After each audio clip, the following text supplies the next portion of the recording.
ತುಂಗಭದ್ರಾ ನದಿಯಲ್ಲಿ ನೀರು ಹೆಚ್ಚಾಗ್ತಾ ಇದೆ. ಈ ಪರಿಣಾಮ ದಾವಣಗೆರೆಯ ಹರಿಹರದ ಗೊತ್ತೂರು ಗ್ರಾಮದ ಬಳಿ ಇರುವಂತಹ ಇಟ್ಟಿಗೆ ಬಟ್ಟಿ ಸಂಪೂರ್ಣವಾಗಿ ಜಲಾವೃತವಾಗಿದೆ. ಲಕ್ಷಾಂತರ ರೂಪಾಯಿ ಇಟ್ಟಿಗೆ ಬಟ್ಟಿಗಳು ಜಲಾವೃತವಾದ ಪರಿಣಾಮ ನಷ್ಟವನ್ನು ಅನುಭವಿಸಬೇಕಾಗಿದೆ. ಗೊತ್ತೂರು ಗ್ರಾಮದ ಬಳಿ ಇರುವಂತಹ ಇಟ್ಟಿಗೆ ಬಟ್ಟಿ ರಾಜ್ಯದ ಹಲವು ಜಿಲ್ಲೆಗಳಿಗೆ ಸರಬರಾಜು ಆಗಬೇಕಾಗಿತ್ತು. ಆದರೆ ಮಳೆ ನೀರು ಹೆಚ್ಚಾಗಿ ಅಲ್ಲಿ ಆವರಿಸಿಕೊಂಡಿರೋದ್ರಿಂದ ತುಂಗಭದ್ರಾ ನದಿ ತುಂಬಿ ಹರಿತಾ ಇರೋದ್ರಿಂದ ಇಟ್ಟಿಗೆ ಬಟ್ಟಿ ಸಂಪೂರ್ಣವಾಗಿ ಒದ್ದೆಯಾಗಿದೆ. ನೀರಿನ ಮಟ್ಟ ಹೆಚ್ಚಾಗ್ತಿರುವಂತಹ ನದಿ ಪಾತ್ರದಲ್ಲಿರುವಂತಹ ವಸತಿ ಪ್ರದೇಶಗಳಾಗಿರುವಂತೆ ಕೃಷಿ ಪ್ರದೇಶಗಳು ಕೂಡ ನೀರು ಆವರಿಸಿರುವಂಥದ್ದು. ಇದರಿಂದಾಗಿ ರೈತರಾಗಿರೋ ಮತ್ತೆ ಜನರು ಕೂಡ ಸಾಕಷ್ಟು ಸಂಕಷ್ಟವನ್ನು ಕೂಡ ಎದುರಿಸ್ತಾ ಇರುವಂಥದ್ದು. ಅದ್ರ ಜೊತೆಗೆ ಇಟ್ಟಿಗೆ ಬಟ್ಟಿಗಳಲ್ಲಿರುವಂಥ ಸಂಪೂರ್ಣವಾಗಿ ಜಲಾವೃತ ಆಗಿರುವಂಥದ್ದು ನಾವು ದೃಶ್ಯಗಳು ನೋಡಬಹುದಾಗಿದೆ.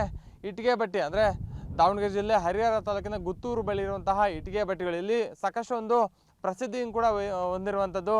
ಯಾಕಂತ ಹೇಳಿದ್ರೆ ಗುತ್ತೂರು ಇಟ್ಟಿಗೆ ಬಟ್ಟಿ ಅಂತ ಅಂದರೆ ಇಡೀ ರಾಜ್ಯದ ಬೇರೆ ಬೇರೆ ಜಿಲ್ಲೆಗಳಿಗೆ ಕೂಡ ಇಲ್ಲಿಂದ ಒಂದು ಸರಬರಾಜು ಆಗುತ್ತೆ. ಇದರಿಂದಾಗಿ ಇಲ್ಲಿ ಲಕ್ಷಾಂತರ ಜನ ಒಂದು ಕೆಲಸವನ್ನು ಕೂಡ ಮಾಡ್ತಾರೆ. ಯಾಕಂತ ಹೇಳಿದ್ರೆ ಒಂದು ಇಟ್ಟಿಗೆ ಬಟ್ಟಿ ಲಕ್ಷಾಂತರ ರೂಪಾಯಿ ವಹಿವಾಟು ಕೂಡ ಮಾಡುತ್ತೆ.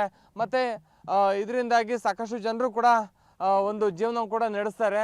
ಆದರೆ ಗುತ್ತೂರು ಬಳಿ ಇರುವಂತಹ ಇಟ್ಟಿಗೆ ಬಟ್ಟಿಗಳು ಕೂಡ ಸಂಪೂರ್ಣವಾಗಿ ಜಲಾವೃತ ಇರುವಂಥದ್ದು. ಯಾಕಂದರೆ ಗುತ್ತೂರು ತುಂಗಭದ್ರಾ ನದಿಯ ತಟದಲ್ಲಿರುವಂತಹ ಹಿನ್ನೆಲೆಯಲ್ಲಿ ಅಲ್ಲಿ ನದಿ ಪಾತ್ರದಲ್ಲಿ ಸಾಮಾನ್ಯವಾಗಿ ಇಟ್ಟಿಗೆ ಬಟ್ಟಿಗಳಾಗಿರ್ಬೋದು ಮತ್ತು ಈ ರೀತಿಯಾದಂತಹ ಒಂದು ಕೆಲಸಗಳನ್ನು ಕೂಡ ಮಾಡ್ತಾರೆ. ಆದರೆ ತುಂಗಭದ್ರಾ ನದಿಯಲ್ಲಿ ನೀರಿನ ಮಟ್ಟ ಹೆಚ್ಚಾಗಿರುವಂಥ ಹಿನ್ನೆಲೆಯಲ್ಲಿ ಒಂದು 20ಕ್ಕೂ ಹೆಚ್ಚು 20ರಿಂದ 30 ಇಟ್ಟಿಗೆ ಬಟ್ಟಿಗಳು ಕೂಡ ಸಂಪೂರ್ಣವಾಗಿ ಜಲಾವೃತ ಇರುವಂಥದ್ದು ನಾವು ನೋಡಬಹುದಾಗಿದೆ.